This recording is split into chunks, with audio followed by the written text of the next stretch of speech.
이사야 42장 14절 15절 말씀 찬양 이제 같이 봉독합니다. 이사야 42장 14절 15절 말씀 같이 봉독합니다. 내가 오랫동안 조용하며 잠잠하고 참았으나 내가 해산한 여인같이 부르짖으리니 숨이 차서 심히 헐떡일 것이라. 내가 산들과 언덕들을 황폐하게 하며 그 모든 초목들을 마르게 하며 강들이 섬이 되게 하며 못들을 마르게 할 것이며. 아멘. 아멘. 오늘 말씀은 여호와께서 구원과 심판의 행동을 직접 계시하실 것이다고 소개하는 것을 내용을 하고 있습니다. 오늘 말씀은 지금까지는 여호와께서 해가지고 제3자인 선지자를 통해서 하나님의 무엇을 행하실지 이렇게 기록을 하고 소개를 했어요. 바로 앞절까지는 여호와께서 하다가 14절 15절에서 주어가 바뀝니다. 내가 이렇게 표현되고 있습니다. 여호와께서 오랫동안 참으셨다고 말씀하셨습니다. 14절 전반 부분이나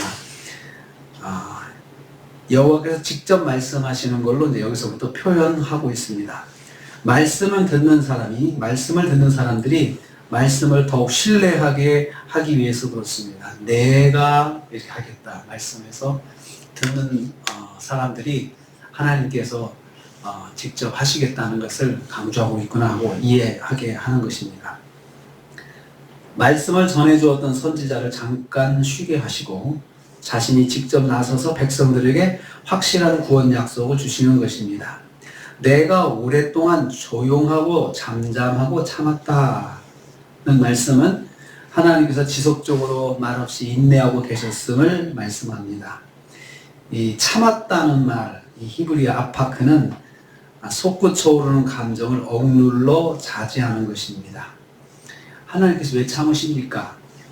하나님의 경륜의 때를 맞추기 위해서 하나님께 참으시는 거죠. 하나님께서 그냥 그때 바로 그냥 징계하시는 것이 아니고 하나님의 때, 하나님의 경륜의 때까지 하나님께서 시간을 기다리시는 거거든요.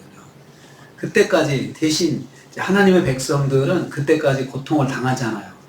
그런 상황에 놓이게 되는데 하나님의 때에 맞추기 위해서 사랑하는 백성들을 괴롭히는 원수를 향한 분노를 꼭 눌러 참으셨다는 말씀입니다. 그러니까 하나님의 때까지 기다리시면 하나님의 백성들은 원수들한테 계속 고통을 당하잖아요. 그러니까 그걸 보시는 하나님께서 마음의 분노가 이제 일어나시는 거죠. 하나님의 때까지 참으시고 계시는데 하나님의 백성들은 원수들한테 계속 고통을 받으니까 그 원수들을 향한 하나님의 눈길이 꼭꼭 참으신다는 거예요. 하나님께서 너희들 그 때까지는 두고 보자라고 그렇게 하시면서 참으신다는 거죠. 하나님의 시간까지 원수들의 악행을 참으시는 하나님의 마음은 분노로 가득합니다. 그 표현입니다. 그래서 우리도 어떤 시기까지는 딱 참잖아요. 참을 때 그냥 마음이 편한 건 아니죠. 마음에 불편하고 힘들고 때때로 화도 나고 근데 그런 마음이 하나님도 있으시다는 거죠. 하나님의 마음은 하나님의 때까지 하나님의 백성들을 그냥 고난 가운데 놔두실 때 그냥 하나님 말씀이 마음이 편하신 게 아니라는 말입니다. 편하신 게 아니고 하나님도 마음에 그 악을 행하는 사람들을 향한 하나님 마음이 이렇게 분노가 가득하시다. 이걸 참으신다는 것입니다. 두 번째로 여호와께서 해산하는 여인 같은 마음으로 구원을 베푸신다는 말씀입니다. 14절 후반부입니다. 내가 해산하는 여인같이 부르짖으리니 라고 말씀하고 있습니다. 이것은 여호와의 백성을 구원하시는 하나님의 모습입니다. 여호와께서 자신을 해산하는 여인 같은 모습으로 묘사하셨습니다. 여호와께서 해산하시는 여인처럼 일정 기간 동안 침묵하고 인내해 오셨지만 이제는 해산하는 여인이 해산의 숭고한 고통 중에 하나님의 백성을 고통 중에 그 자식을 낳는 것처럼 하나님의 백성을 구원하시는 일들을 이루시겠다. 그런 마음으로 이루시겠다. 그러니까 하나님께서 하나님의 백성들을 구원하실 때 설렁설렁 전능자시니까 그냥 쉽게 하시는 것이 아니고 굉장히 힘을 들여서 하나님께서도 하나님의 백성들을 구원하신다. 최선을 다하셔서 하나님의 모든 능력을 동원하셔서 하나님의 백성을 구원하시는 그 모든 그 사역들을 감당하신다는 것입니다. 숨이 차서 헐떡을 것이라 이렇게 말씀했습니다. 이 말씀은 분만하는 몇 시간 동안 체력이 완전히 고갈될 정도로 온 힘을 쏟아붓듯이 여호와께서 백성의 대적을 파멸시키는 일, 그리고 백성을 구원하시는 일에 온 힘을 다 기울이신다는 뜻입니다. 우리가 성경 묵상에서 아시다시피 하나님께서 한번 행하시면 그냥 쉽게 그냥 설렁설렁 하지 않으세요. 하나님이 한번 심판 행하시면 철저하고 온전하게 죄인이 심판을 받습니다. 마찬가지로 하나님의 구원도 그렇다는 것입니다. 해산하는 여인이 그냥 온 힘을 다해서 호흡을 조절해 가면서 아이를 낳기 힘을 쏟는 것처럼 하나님께서 하나님의 백성들을 구원하신 일, 그리고 대적들을 심판하시는 일을 행하실 때 그렇게 온 힘을 다하여서 하나님의 전 능력으로 그렇게 하신다는 것입니다. 그러니까 심판도, 대적에 향한 심판도 완전한 심판이 되는 것이고, 하나님의 백성을 향한 구원의 역사도 완전하게 이루어진다는 것입니다. 여호와께서 해산한 여인처럼 온 힘을 다해 자기 백성을 구원해 주실 것이다. 그러니까 하나님의 구원의 역사가 일어날 때, 또 하나님께서 하나님의 백성들을 고난 가운데서 다시 이렇게 세우실 때 완벽하게 세우시고 완전하게 세우신다는 것입니다. 세 번째로 여호와께서 대적을 철저하게 심판하실 것입니다. 15절 말씀 보면요, 큰 산과 작은 산을 황무하게 하신다. 누가요? 내가 15절 내가 이렇게 할 것이다 지금 말씀하시잖아요.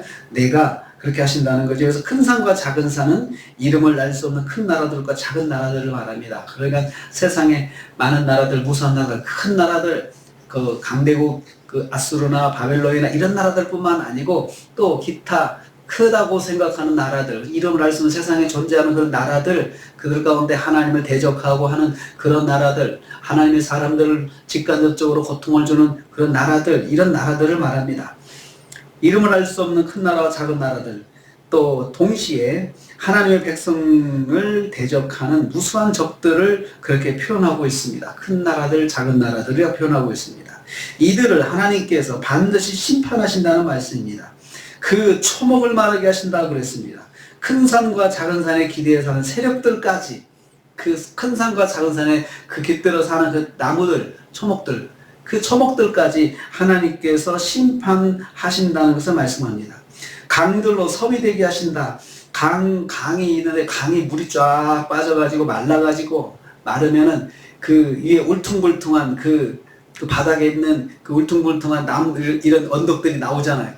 그런 것들이 다 드러나게 하신다. 강바닥 다 드러나가지고 그 속에 있는, 바닥에 있는 보이지 않는 작은 것들, 이것까지, 이 작은 나라들, 그 나라들에 기대어 사는 그 작은 것들까지도 하나님께서 심판하신다는 거죠.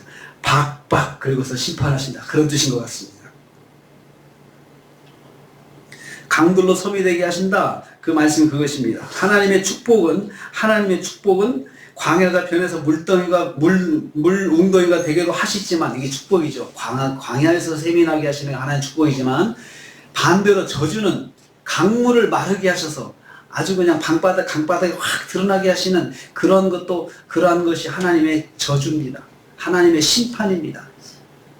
하나님께서 똑같은 곳을, 마른 땅을 샘이 나는 웅덩이가 되게 하시고, 그렇지만 큰 강물도 마른 바닥에 드러나게 하시는 하나님의 역사가 있다는 것입니다. 여호와께서 세상 속에 있는 모든 대적들, 그러니까 모든 강바닥에, 강에 숨겨져 있는 그 숨어서 보이지 않는 가운데 그 악을 행하는 그 신령들, 이런 것들 다 바닥이 드러나게 하셔가지고 하나님께서 심판하신다. 하나님의 심판은 철저하시다는 것이죠. 벗어날 수가 없습니다. 그래서 하나님의 심판이 진행되면 소망이 없습니다. 소망이 없습니다. 단테의 신곡에 보면은 지옥편에 보면 이런 지옥 인물 입구에 이런 간판이 크게 써 있다고 그럽니다. 여기 들어오는 자는 희망을 버릴지어다. 하나님의 심판이 이루어지는 지옥은 희망이 없는 곳입니다. 하나님의 심판은 이렇게 철저한 것이죠. 조금이라도 심판이 진행될 때 기대하면은 안 된다는 것이죠. 그러니까 경고하실 때 들어야 되는 것이죠. 경고할 때 귀를 기울여서 하나님의 음성에 귀를 기울여야 그것이 기회고 은혜고 자비지 경고의 시간에 무시하고 그냥 버티면 심판이 진행되면 소망이 없는 것입니다. 그래서 하나님께서 하나님의 때까지 기다리실 때 동시에 하나님의 백성들은 대적들에게 고통 중에 있는 것이죠. 고통 당할 수밖에 없습니다.